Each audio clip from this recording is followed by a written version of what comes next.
Mga dwarf ni nga lubi guys. Tapok diha kay makakaon na kaunya.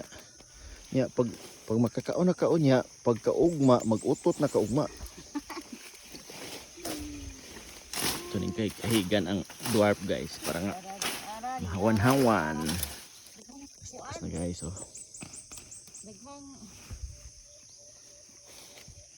ang ba kanang imong kamot masamad. Tanang huwag. Ito akong kuan di ay. Ay gibili nako. Na daghang unod oh. Pag hinaragugkot ko tayo buyluhi kay Ma-excited ko guys. Ma-excited si Lola Manay guys. Di ara lang oh. Di ara.